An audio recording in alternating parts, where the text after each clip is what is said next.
Restaurants में mutton की special dish के तौर पर पेश किया जाने वाला मटन कुन्ना अब आप घर पर बना सकते हैं, वो भी मेरे तरीके से। तो ये मज़ेदार सा मटन कुन्ना बनाएं और अपने वीकेंड्स को स्पेशल बनाएं। मैं हूँ यास्मीन शेख और आज मैं बना रही हूँ मटन कुन्ना। मटन कुन्ना चिन्योट की बहुत ट्रेडिशनल सी रेसिपी है, बहुत से लोगों को ये बनानी नहीं आती। तो आज मैं आपको मटन कुन्ना निहायत आसान तरीके से बनाना सिखाऊंगी। तो रेसिपी को स्टेप बाय स्टेप फॉलो करें और वीडियो को आखिर तक देखें। मटन गुंदा बनाने के लिए मैंने कुकर को जो है चूल्हे पे रख लिया है, लेकिन अभी चूल्हा ऑन नहीं किया है। अब इसके अंदर सबसे पहले मैं घी डालूंगी। घी मैंने लिया है 1 कप। 1 टेबलस्पून मैं अदरक लहसुन का पेस्ट डालूंगी, इसको भी मैं इसके ऊपर फैला दूंगी। अच्छा, जब भी आपने मटन गुंदा बनाना है तो आपने घी में ही बनाना है, क्योंकि ये ऑयल के अंदर नहीं बनता है। 750 ग्राम मैंने मटन लिया है और मटन मैंने मिक्स लिया है कि इसके अंदर बोन भी है और इसके अंदर फैट भी है। एक मीडियम साइज का अनियन लिया था जिसका मैंने पेस्ट बना दिया था। यहाँ पे अनियन का पेस्ट डाल देना है।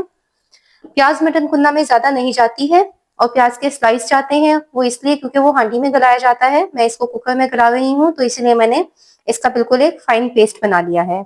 अब यहाँ पे मैं कुछ मसाले डालूंगी, जिसके अंदर हाफ टी स्पून नमक। नमक आप अपने टेस्ट के हिसाब से कम या ज्यादा कर सकते हैं।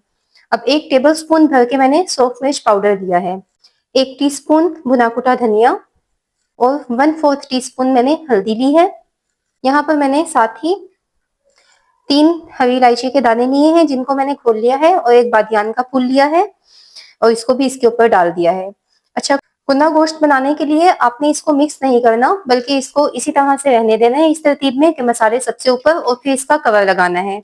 कवर लगाने के बाद चूल्हे को ऑन करना है और इसको स्टीम में तकरीबन 20 से 25 मिनट के लिए पकने देना है, जब तक प्याज भी मुकम्मल तौर पर पक जाए और मसाले भी अच्छे तरीके से पक जाएं। इसके अंदर पानी नहीं डाला मैंने, क्योंकि प्याज का पेस्ट बनाते हुए मैंने उसमें पानी डाल दिया था।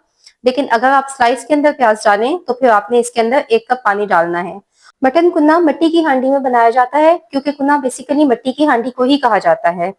लेकिन चूंकि मैं शॉर्ट और सिंपल वे में आपको रेसिपीज बताती हूँ, तो इसीलिए मैं आपको कुकर में बता रही हूँ। लेकिन ट्रस्ट मी कि इसका टेस्ट बिल्कुल वही आएगा। अच्छा, इसको आपने अब देखें, जब मैंने इसको कवर कर दिया है तो उसके बाद मैंने इसका फ्लेम ऑन किया है। अब इसमें स्टीम बनना शुरू हो गई है। आपने इसको 20 से 25 मिनट के लिए छोड़ देना है, जितनी देर में गोश्त स्टीम में पकेगा। ये कुन्ने का एक स्पेशल टेस्ट होता है, तो इसलिए इस स्टेप को आपने स्किप बिल्कुल भी नहीं करना। मटन को इस तरह स्टीम में पकते हुए 20 मिनट हो गए हैं। अब मैं इसका कवर हटा रही हूँ। देखिए, जिस तरह से ये स्टीम आई है और मसाले खुल गए हैं, तो इसे कहते हैं कि कुन्ना खुल गया है। अब इस पॉइंट पे आके मैं इसको अच्छे तरीके से सब चीजों के साथ मिक्स कर लूंगी। स्टार्ट के अंदर मैंने फ्लेम को हाई रखा था, लेकिन जैसे ही स्टीम बनना शुरू हुई थी तो मैंने इसका फ्लेम बिल्कुल लो कर दिया था, क्योंकि मटन कुन्ना मिट्टी की हांडी के अंदर लो फ्लेम के अंदर तकरीबन 1.5 घंटे से 2 घंटे तक पकाया जाता है। तो इसीलिए मैं मिट्टी की हांडी में तो नहीं पका रही, तो लिहाजा कुकर के अंदर मैं बिल्कुल उसी तरह का टच देने की कोशिश करूंगी, वो भी अपने स्टाइल में। इसका घी ऊपर आ गया है।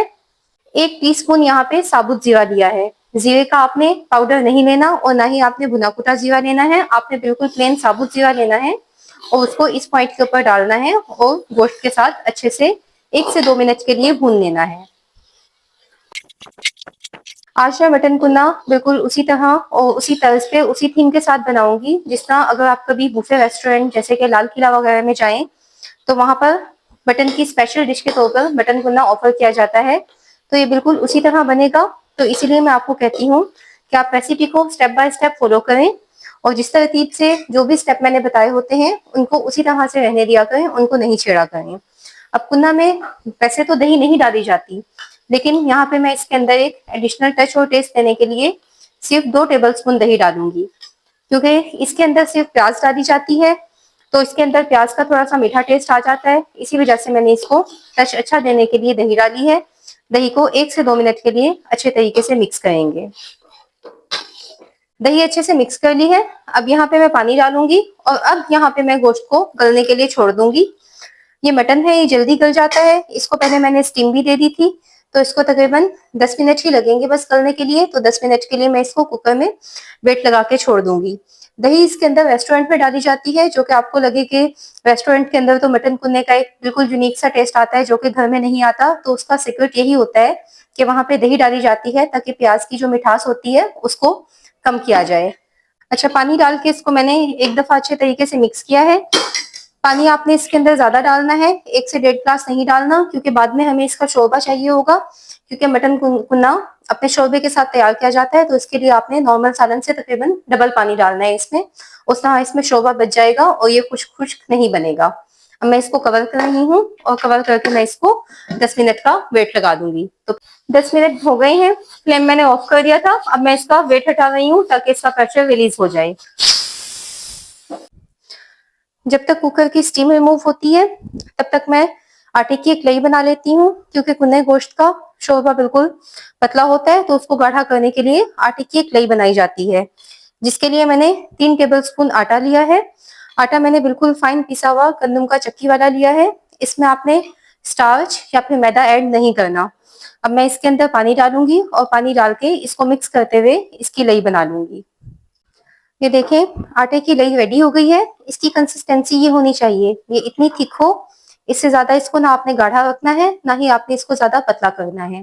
कुकर मैंने खोल दिया है और चूल्हा भी ऑन कर दिया है। अब सबसे पहले स्टेप में मैं इसके ऊपर से ऑयल उतार लूंगी, क्योंकि जब इसके अंदर आटा डाला जाएगा तो फिर इसका ऑयल फौरी तौर पे गायब हो जाता है। मैं इसके अंदर से थोड़ा बहुत ऑयल निकाल लूंगी, ताकि वो जब सालन रेडी हो जाए तो फिर उसके ऊपर डाल दिया जाए।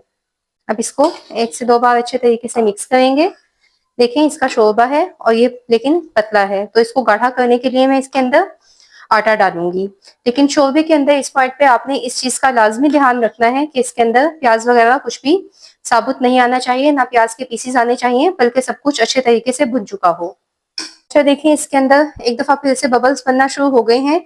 तो अब यहाँ पे मैं आटा इसके अंदर डालूंगी, लेकिन आटा डालते हुए आपने एक चीज का ख्याल रखना है कि आपने मुसलसल चमचा चलाते रहना है, क्योंकि अगर आप चमचा नहीं चलाएंगे तो फिर आटे की गुठली बनने का खदशा होता है।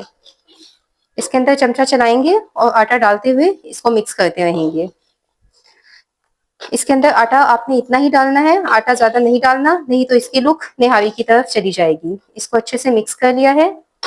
देखिए, इसका शोरबा जरा गाढ़ा हो गया है। अब इसको मैं पकने के लिए 5 से 7 मिनट के लिए छोड़ देती हूँ, ताकि जब तक आटा भी इसके अंदर मुकम्मल तौर पर पक जाए। आटा पकता है तो वो ब्राउन कलर का हो जाता है सालन, जिससे हमें पता चलता है कि आटा पक गया है।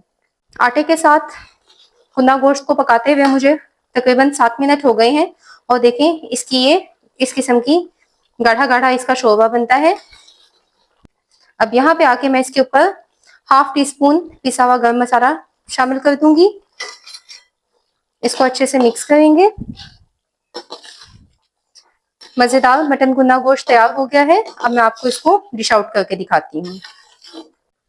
मटन कुन्ना रेडी है। अब मैं इसको एक प्यारे से बॉल में डिश आउट करती हूँ।